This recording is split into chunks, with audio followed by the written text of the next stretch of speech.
Hey friends, welcome back to Rita Talks. I'm Rita, and on this YouTube channel, I just share some of the thoughts, ideas that I've been thinking about, some of the things that have been going on in my life. And in today's video, I want to talk about this idea of sticking with things for a really long time and just basically doing them without any expectation.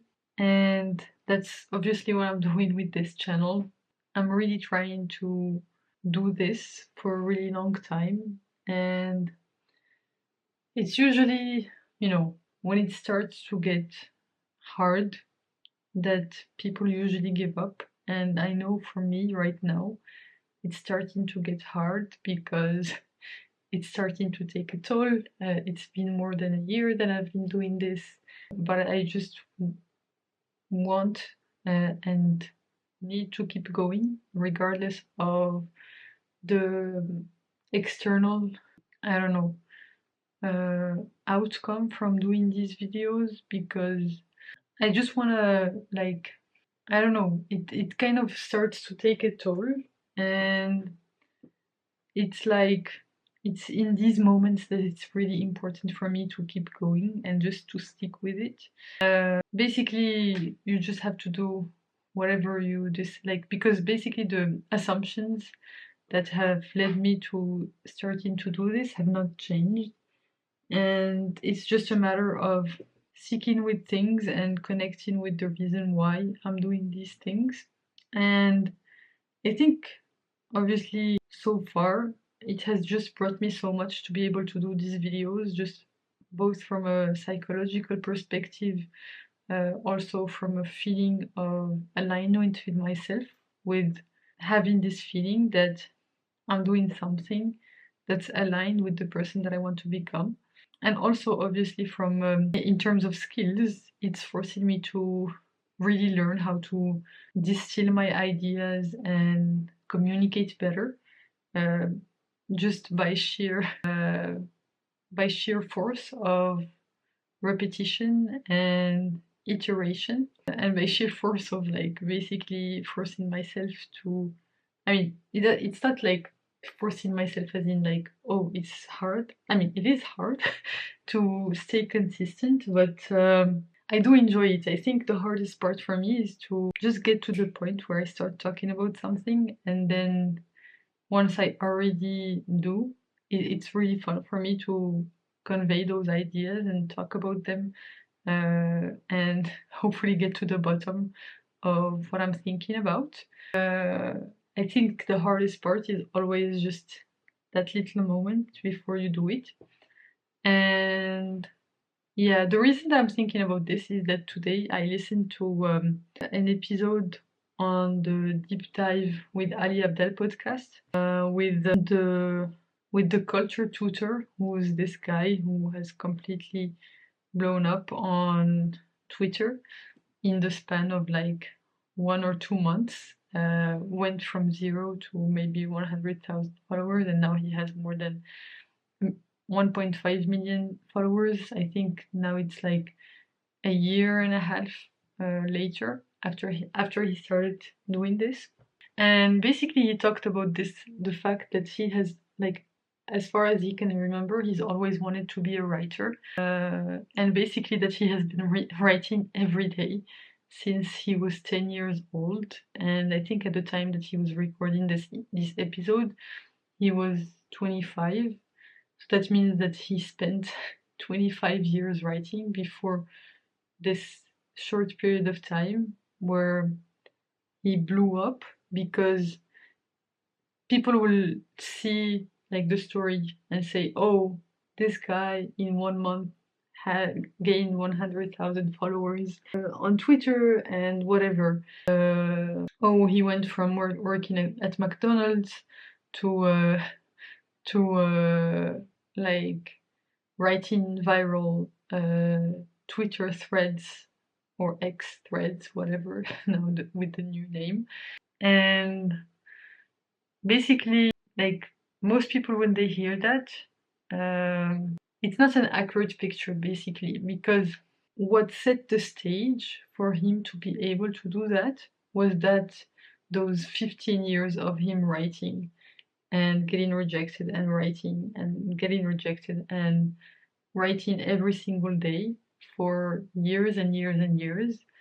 It's what set him up to do this thing that from the outside seems impossible. Like when someone hears this story, oh, this guy went from working at McDonald's to like getting paid to write online in 1 month. It's kind of an unrealistic standard that is set by this headline because this headline does not encompass all of the 15 years of him writing every day and learning to tell like to convey his ideas in a way that's compelling and like writing stories and all of this stuff. And yeah, it's just something that really resonated with me because it kind of tells you about the kind of mindset that you need to have for any endeavor that you take in your life. And it's certainly a mindset that I hope I'm taking or maybe getting there. I know there are times where I don't follow through on the promises that I make to myself, and there are instances where like I'm human, obviously, so I can't do everything, and sometimes there are some trade-offs to be made in the moment that are okay to make. Or maybe that's just the story that I'm telling myself, but yeah, sometimes it's worth making those trade-offs, and as long as you know that this is for the long term and being aware that actually like how you act is in some sense casting a vote towards the person that's reflected by that behavior, which goes back a bit to what like this idea of casting a vote is from James Clear's book Atomic Habits. And yeah, it's just something that I'm trying to be mindful of, but also maybe trying to find a balance between like pushing through and doing all the things, and also maybe taking a step back and giving yourself time to recover, and like giving yourself some leeway about not maybe like holding up to the standards that you are aspiring to. But it's obviously like a journey, and it's a process. And my hope is just to keep trying for as long as I'm alive, for as long as I'm breathing, to just basically stay consistent and stay aligned with myself and with the things that matter to me. And yeah, it's sometimes, like, especially like for me, like I have lots of things that I want to do, or like lots of small actions that I'm trying to do every day. And there's a critical mass. Like, I think there are a few things that I need to cut back on. Like, for example, I just decided that actually I'm not gonna do like I started doing this thing not like 2 weeks ago or something, where I was taking a morning walk in my balcony to get my morning sun. But a few days back, I just decided that no, this is not worth it, because I would rather just immediately start working, or like make breakfast and immediately start working, or basically read in the meantime. But like honestly, it's still a work in progress. I'm still trying to figure out like how I can make my like start my day in the best way. some days I like to just wait and like do other stuff, which I mean, basically, that's kind of reassuring what he talked about. This guy, the cultural tutor, because he talked about the fact that he has a completely messed up, like not messed up sleep routine, but basically unconventional sleep routine, and it kind of reminded me of last year when I was preparing for my applied science interviews during Ramadan, and I would not sleep.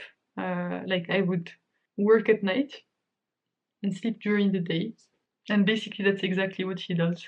He he wakes up at like 4 or 5 p.m. and goes for a walk, like gets outside and wanders around until he finds what he wants to write about, and then immediately goes back and writes his thread for the day, and then just reads and does whatever he feels like doing, like reads or writes other things, and it's kind of reassuring to know that I'm not the only one. And he also like mentioned that it takes him like he's a slow starter in the sense that it takes him 4 or 5 hours for his mind to be ready to, I don't know, do stuff, mentally challenging stuff. And I feel like it's the same for me.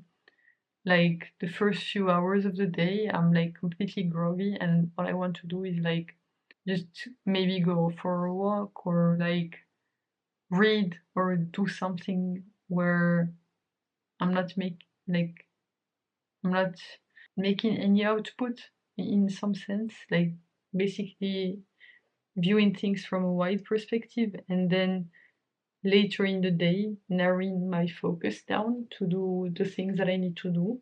But obviously it's still a process, and basically today I realized that I really miss like some like these walks that I used to go on, like I think 2 or 3 years ago.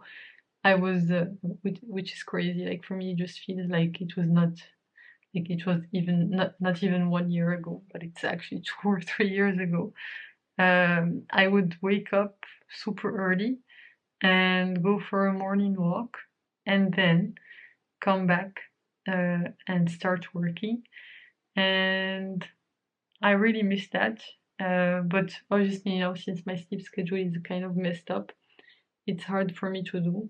But I kind of want to give it a try again. Like, actually, what I love about staying up late is it feels like I own the night, and I love the feeling of solitude, and I don't know. I just love that feeling when it's dark out and you're just like all I'm doing is like thinking and like doing some fun things, listening to some music, reading some things that I think are fun, working on some things that I think are fun. And it's also like a feeling that I used to get when I was waking up really, really early. So I don't know how I can do this, but I really want to switch that, and start having that feeling early in the morning, and also use it as an opportunity to go for a morning walk for, just in time for my brain to turn on and just enjoy the nature, because honestly I have not really been going on nature walks very much. I've been going on lots of walks. I mean, not as much as I used to, but still. But not really nature walks. I would just go around the same path. Like I'm so used to this loop in my neighborhood where it's like a 30-minute loop that I do. But yeah, just thinking about how I could maybe bring that up, like bring that back, those nature walks, which I have not really gone on in a while. But that's okay, because at the time that I used to go on all of these walks, I didn't go to the gym, so my gym was walking, and now I actually go to the gym. So yeah, I kind of traded one for the others. I still go on some walks, but not as long as I used to, and that's okay. I just want to maybe bring back that feeling that I used to have from going on these long nature walks of like awe and wonder, and like just being in nature like triggers something physiologically that makes me feel good. I guess maybe it's not just for me, I think it's for all human beings. There's just this connection that is hard to describe, but it just kind of feels like magic, especially when you haven't done it in a while. That I really want to connect to again. So yeah, that's what I've been thinking about. And yeah, that's all I wanted to talk about for today. Thanks a lot for tuning in. I hope this was somewhat helpful to you. But yeah, thank you for tuning in. You can click here to watch my previous video on this channel, so the one right before this one, or you can click here to watch my latest video on the channel overall. So thanks again for tuning in. I hope you have a fantastic rest of the day, night, whichever time of day it is where you are right now. Bye for now, and I'll hopefully see you in the next one. Bye bye.